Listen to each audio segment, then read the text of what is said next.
بسم الله الرحمن الرحيم. الحمد لله رب العالمين.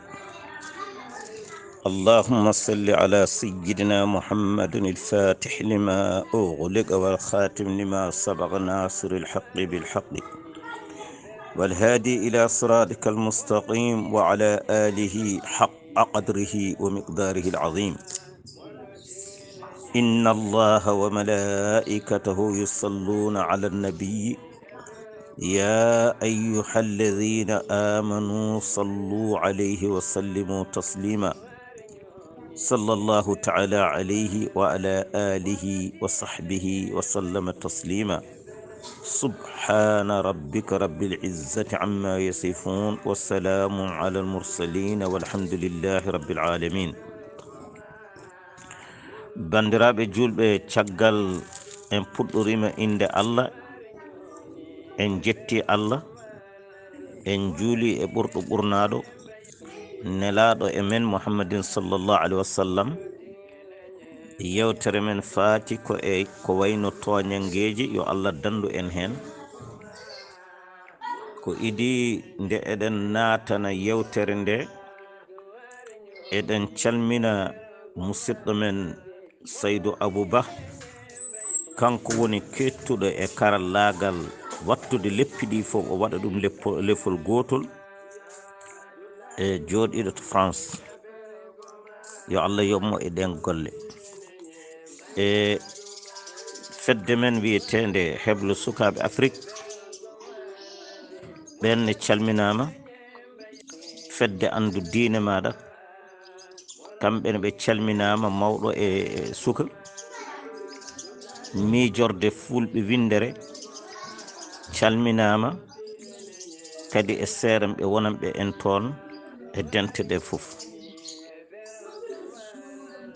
En calmini fedde yiɗɓe Demba Dieynaba Diallo to Melga, ko noon calminirten fedde yiɗɓe Habous Diallo to Ɓundu e to Melga en e fof.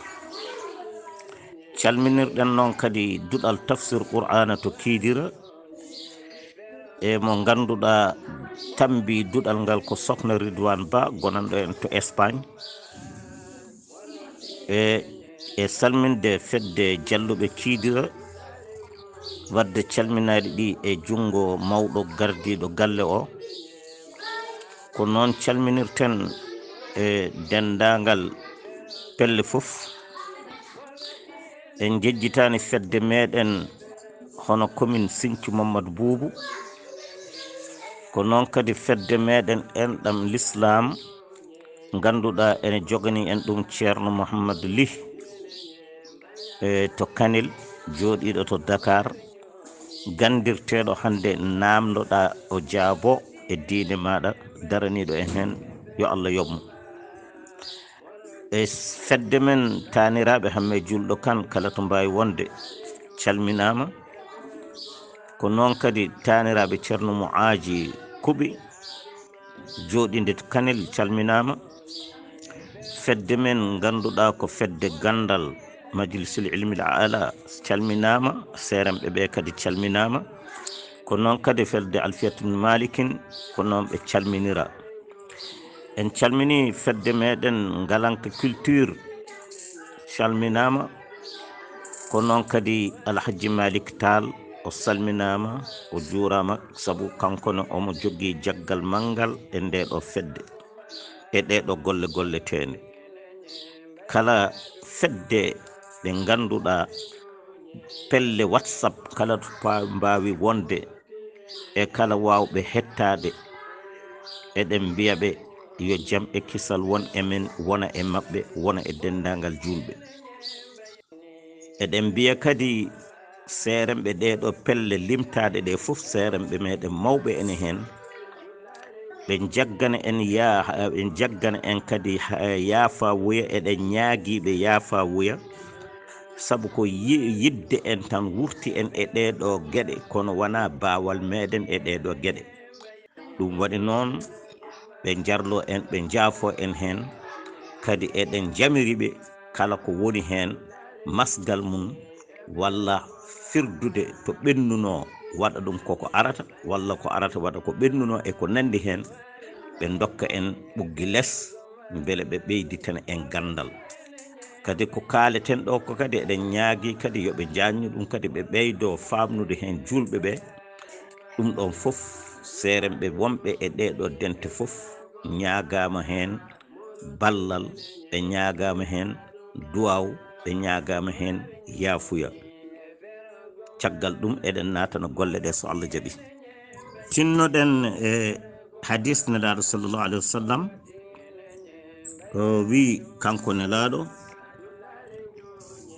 qala rasulullah sallllahu alayhi wa sallam unsur akhaka zaliman aw mazluma faqala rajulun ya rasulullah ansurhu idha kana mazluman afarayta in kana walla idha kana zaliman kayfa ansurhu qala tahjuzhu aw tamna'uhu min al-ghulm fa innahu nasruhu ɗum woni walludemo nelaɗo sallallahu alayhi wa sallam o wi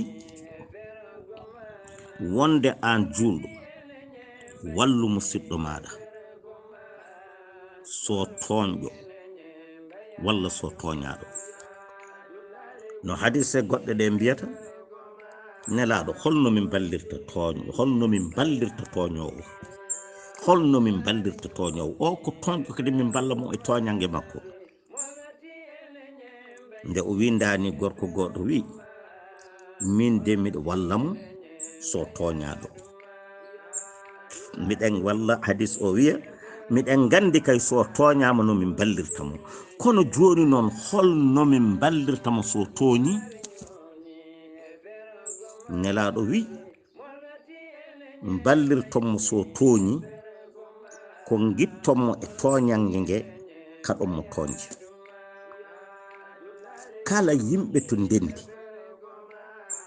en jii oɗo ko toñowo hol ɓurɓe yiddemo ɓuri yiddemo ko ɓen ɗon haɗoɓe bo toñange mbiyamo ko mbatta ko moƴƴani woppu o jaɓa walla o salo ko ɓen goni yiɓɓe mo kono eɗen mooli Allah neɗɗo ene tooña ene waɗa kala ko wela kadi garen kadi janten e muɗum ballen ɗum e bonande watta nde on sa'a ndeke en ballani mo ala enen en gana yiɓɓe mo ko en añɓe mo sa tawi banda ene tooña wallu ɗum gitta ɗum e toñange nge kono watta tawtumi e toñange nge toñata nge ballita ɗum hen cembina ɗum hen hono no gonirɗen e oɗo aduna men hande ni tinnoɗen goppen ɗum ɗon ndentoɗen ɗum no feewi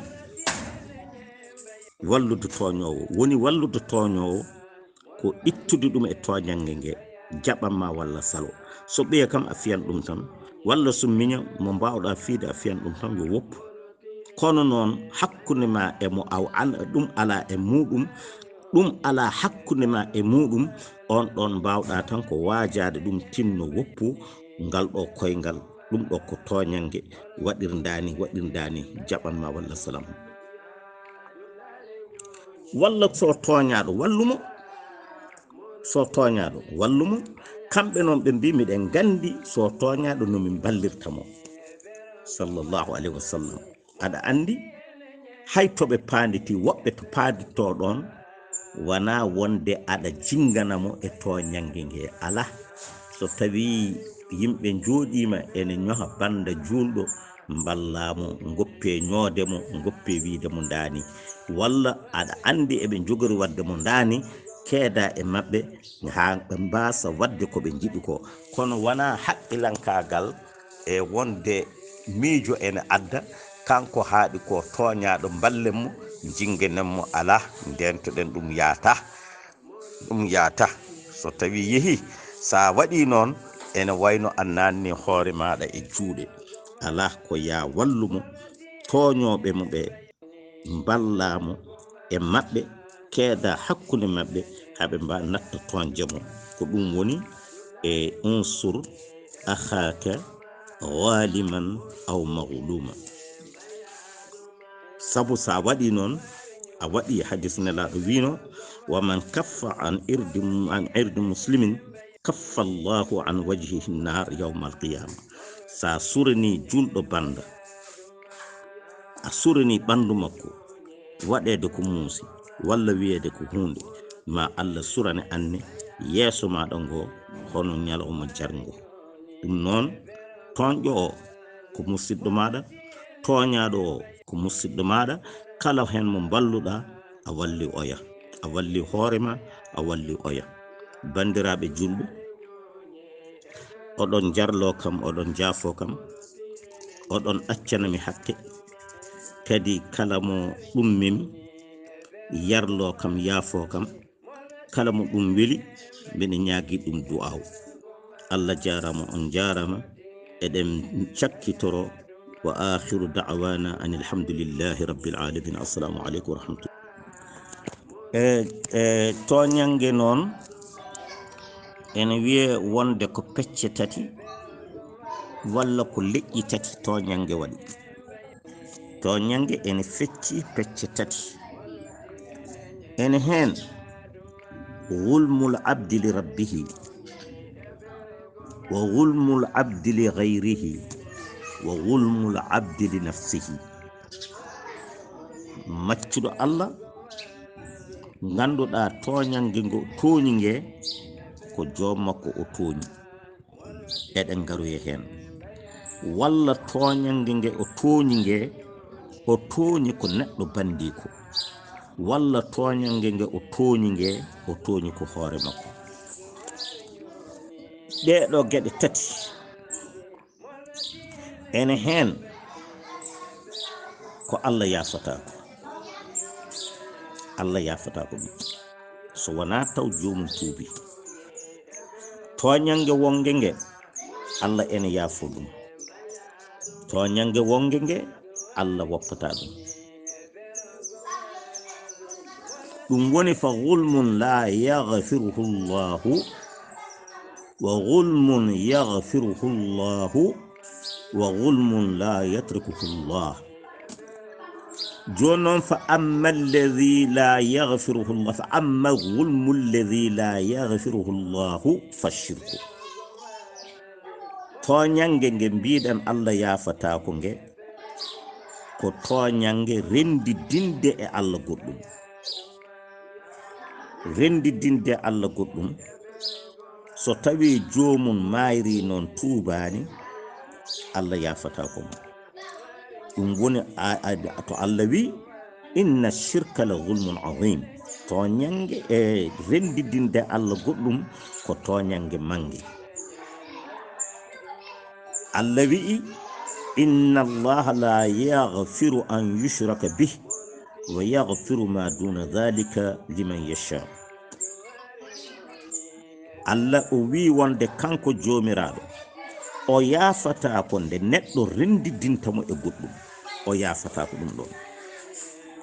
kono kala bakkat mo yettaki rendidinde Allah goɗɗum, Allah ene yaafo on bakkat, hay ɗum ko wonande mo o haaji yafanade o. aɗa andi aya goɗɗo no woodi inna allaha yaghfiru dhunuba jami'a. hoore aya o qul ya ibadiya alladhina asrafu ala anfusihim la taqnatu min rahmatillah inna allaha yaghfiru dhunuba jami'a innahu huwa alghafur rahim. oɗo wahshiyu barnoɗo Hamza on ɗon ala ko o waɗani, o rendidini Allah golle bonɗe fof o golli. ɗum waɗi noon oɗo wonde Allah ene yaafo bakkatuji fof ko taw caggal a tuubi. holko Allah ewni ɗo? o wi wiyan jiyaɓe amɓe, holɓen jiyaɓe makko? alladhina asrafu ala anfusihim, ɓen ɗon fakkitinɓe goofi e ko'e mun en. ɓen ɗon noon Allah wiɓe kamɓe fof e hewde bakkatuji, kamɓe fof e hewde goofi, wata ɓe ɗamtino, wata ɓe pipto yurmede Allah nde. ala juuɓɗo wata firto, wata fipto, wata ɗamtino yurmede Allah. kanko yo wontan ɗaminiɗo yurmede Allah, o golla ko moƴƴi, o ɗamino e yurmede Allah. ko golluno e bakkatuji kala ko wawi wonde yo tuuban Allah.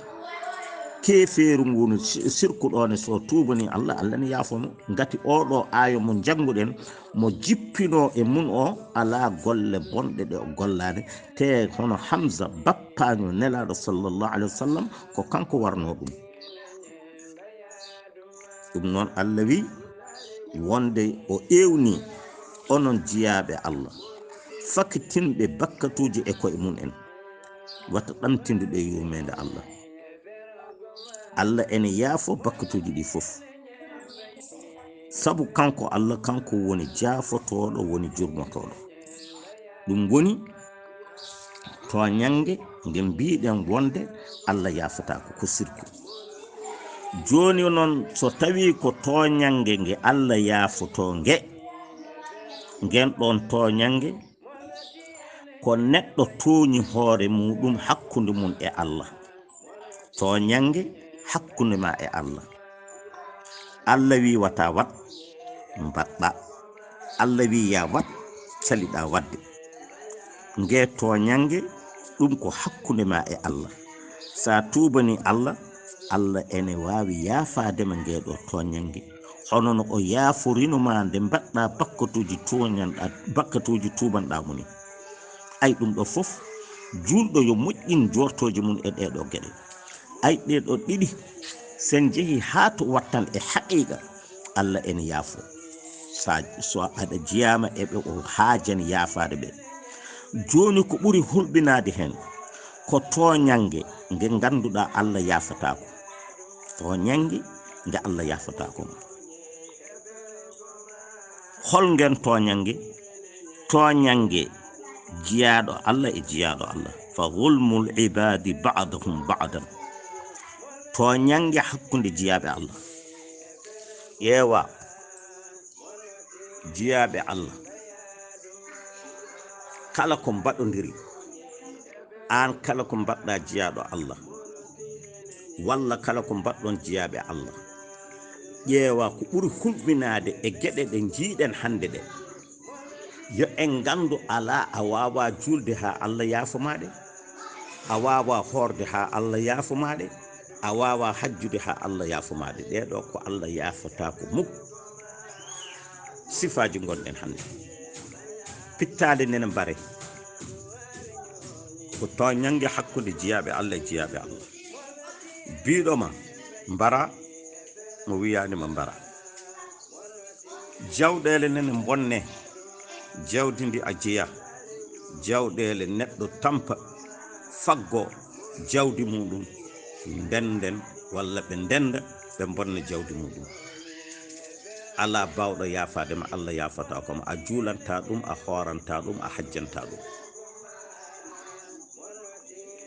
ganji pittali nene mbare nene tooñe nene mbaɗe hunde fof ɗeɗo gueɗe fof Allah yaafata koma holko yaafatuma komo mbaɗɗa o tan mbawɗa huccidde e muɗum mi waɗima naggam yaafo mi wima mi yaafimama misal dabɓo hande an sa waddi e neɗɗo jaafoɗon jillude hen kaɗo haala o yeehi o portima plainte soto tribunal walla to gendarmerie sa yeehi to gendarmerie wonde yo gendarmerie o yaafe o wiyata komi wawa yaafadema ala ko kanko nodduɗoma ga o ko kanko tan kuccitta mbiya yo yaafe o ara o tire plainte makko ɗum noon ko ɗum woni misal mo Allah holli en ɗo wonde kanko Allah a watta jiyaɗo Allah ngara mbiya yo o yaafoma o yaafoma ala huccit e on ɗon ha yaafoma so yaafimama Allah yaafoma ko o ɗo ɓuri hulɓinade e bakkatuji eɗen ngara e hadiseje ɗe ene pirana en wonde toñude toñje Allah tuuba yaafuma toñange hakkudema e Allah tuuba yaafuma toñange toñƴa jiyaɓe Allah ɓe Allah yarlatakoma Allah yaafatakoma a juulanta ɗum a horanta ɗum a sakkantako ɗum a muddantako ɗum ɗum eɗen carhina ɗum e ɗeɗo hadiseje e jahata tan koko konngol kalɗen ɗo ngol وعن أبي هريرة رضي الله عنه عن النبي صلى الله عليه وسلم قال: من كانت عنده مظلمة لأخيه من عرضه أو من شيء فليتحلله منه اليوم قبل أن لا يكون دينار ولا درهم، إن كان له عمل صالح أو إن كان له حسنات أخذ منه بقدر مظلمته، وإن لم يكن له حسنات أخذ من سيئات صاحبه فحمل عليه. رواه البخاري. kanko abi hurairata o itti hadith o e to nelaɗo sallllahu alayhi wa sallam, to nelaɗo sallllahu alayhi wa sallam. holko nelaɗo e hadith mo ganduɗa kadi ko e hadithul qudsi. e nelaɗo wi kala mo tooñi, kala mo toñange woni hakkude mum e musidɗo muɗum, ay ko kalnoɗen joni Allah yafata ko mo. o wi kala mo toñange woni hakkude mum e musidɗo muɗum foti toñƴamo ko e ɓandu makko. aɗa andi irdu mbiyeten ko ɓandu, kono irdu ko nokku ɗo ganduɗa neɗɗo sa mantama aɗa tina e maɗa a mantama, sa ñiŋama walla a yennama aɗa tina e maɗa wonde a yennama, ko ɗum woni ko wiyete irdu. enen noon mbiyeten ko ɓandu. sa toñiri noon musidɗo maɗa aw min shay'in, walla toñƴamo ko e jawdi makko, walla toñƴamo ko e ƴiƴam makko, walla toñƴamo ko erdu o woni ko wayno ñoodemo e ko nandi hen, ɗum noon ya daktin ɗum e oɗo ñalawma hande to aduna ga. ya dartumo kala ɗo o wawi wonde, jafnoɗamo ko mbaɗnoɗamo ko. ƴeewa tan hande so tawi boneji baɗaɗi ɗi fof, so tawi aɗa wawi yitude jomum en mbiya jaafoɗe kam, jarloɗe kam. ɗum noon hande yo daktin ɗum e makko, o tuubonoyo jomum ko idi ñalawma mo ganduɗa kanŋe ala toon, kaalis ala toon. ñalawma mo ganduɗa kanŋe ala toon, haalis ala toon. holko ɗum firti? ɗum firti to aduna ga, so tawi a waɗi neɗɗo hunde, aɗa wawi ittude haalis joɓa ɗum yaafuma walla ko nandi hen. ɗum ɗo noon ala ñalawma darga.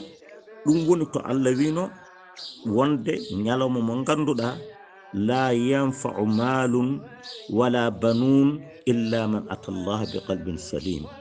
ñalawma mo ganduɗa jawdi nafata ton, so wona jawdi rewrandi Allah.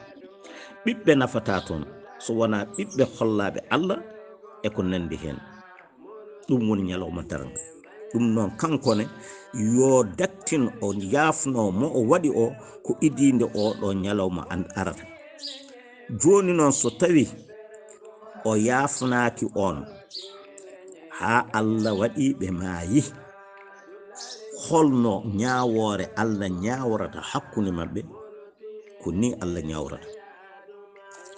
kanko toñnoɗo o so tawi omo jogino golle moƴƴe, omo joguno golle moƴƴe, njuulu makko baraji mum, korka makko baraji muɗum, hajju makko baraji muɗum, sadakeji makko baraji muɗum, somo jogino ɗum ko en ɗin ɗon baraji ittete o ustane kanko fodde ko toñno on ɗon, ko on ɗon hokke ɗin ɗon baraji. so timmi moƴƴi eɗen ngaro e yeeso, so timmanima o haalana. joni noon ene wawi wonde kanko toñƴo o ala ni golle moƴƴe, o ala golle moƴƴe, o juuletano saka o heɓa baraji mum, walla korko o ala baraji mum, o ala golle moƴƴe. joni holno watte? mo toñno o ƴeewe bakkatuji on jogino, bakkatuji muɗum e bonɗi muɗum, rendine on sa'a kanko toññoɗo mo yafanaki o, bakkatuji mo toñno o fawe e dow makko. on sa'a noon o fawa jahannama. rawahul Bukhari. wa an abi hurairata radiyallahu anhu anna rasulallahi sallallahu alayhi wa sallam qala atadruna mal muflisu قالوا المفلس فينا من لا درهم له ولا متاع. فقال إن المفلس من أمتي من يأتي يوم القيامة بصلاة وصيام وزكاة ويأتي قد شتم هذا وقذف هذا وأكل مال هذا أو سفك دم هذا وضرب هذا، فيعطى هذا من حسناته وهذا من حسناته، فإن فنيت حسناته قبل أن يقدم عليه أخذ من خطاياهم فطرحت عليه ثم طرح في النار. رواه مسلم. hono mo kalɗen o ko ɗum tan woni ɗo ha ɓeydoɗen famde. Abi Hurayrata ha hande kanko haalata geɗe ɗe ɗiɗi fof.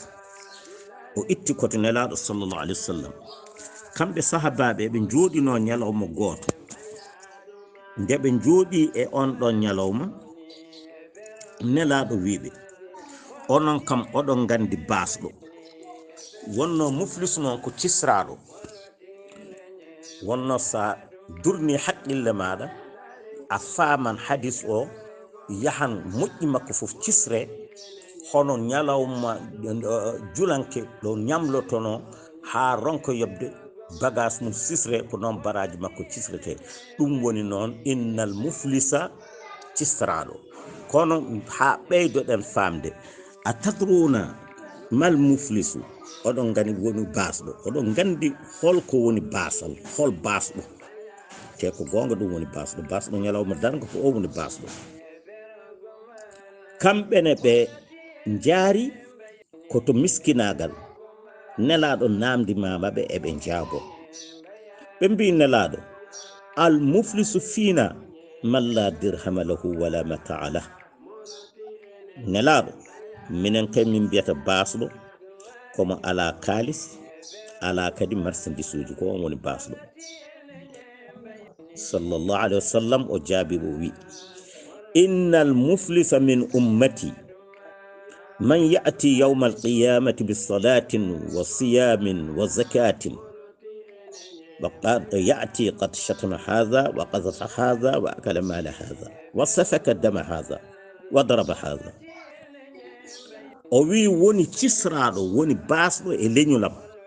on jaabima min nani mbiɗon komo ala kalis, ala kange, ala gueɗe, ko on woni basɗo.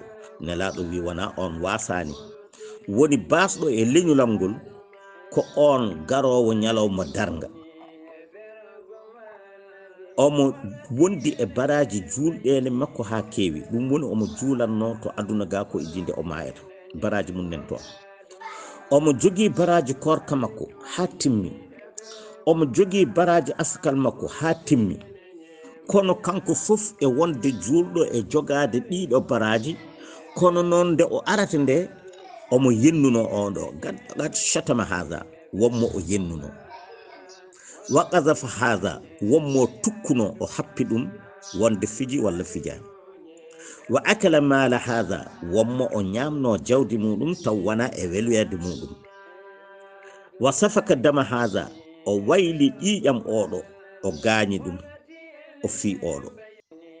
joni noon ɓeɗo fof o waɗi goto hen fof e ɗeɗo gueɗe ɗe kalɗen.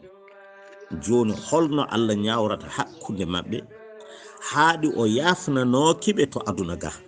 o wiyani yoɓe jarlomo, ɓe jaafomo haɓe mbiyamo min jarlima, min jaafima. joni noon kamɓe ɓe maayi, holno Allah ñawrata hakkude mabɓe. nelaɗo wi fa yuɗa hadha min hasanatihi, mo o yennuno o hokke e moƴƴi makko, mo o tukkuno o hokke e moƴƴi makko, mo o wayluno ƴiƴam o hokke e moƴƴi makko, mo o fiino o hokke e moƴƴi makko. joni noon kamɓe ɓeɗo fof moƴƴi makko gittama hokkama ɓeɗo. so tawi moƴƴi ɗi o golluno ɗi gasi, kono noon ɓe o rewata woɓɓene ɗon ɓen ɗon o suwa yoɓɗum en taw. ko jogino e moƴƴere ko mo yennuno o, mo tukkuno o, mo wayluno ƴiƴam mum, eno pamirten ɓeɗo nawi moƴƴi makko fof dokkama. kono noon won heddiɓe kañum en ñawaka hakkude mabɓe taw keɓani e moƴƴi he. holno Allah waɗantaɓe joni ɓen ɗon ne mo o fiino o ɓen ɗon kadi moƴƴi bakkatuji mabɓe bonandeji ɗiɓe golluno e aduna bakkatuji mabɓe rendine ha timma. on sa'a werle e makko kanko moɓe ndewanno ene sali tubandeɓe walla yafnadeɓe. joni bonɗi mabɓe ɗi watte e makko holko rewata hen? annelaɗo sallallahu alaihi wasallam wi humma ɗuriha finnari reftata hen tan ko nannede jahannama. e misal sen jeehi joni kanko ɓamɗo jawɗele janane o bonni ha ɓurti ko o joguino o sisra won heddiɓe o nawe kaso. ɗum noon kankone haaɗi kala ko o joguino waɗama bonɗi ɓe to battama e makko on sa'a o werle e jahannama yo Allah dandu.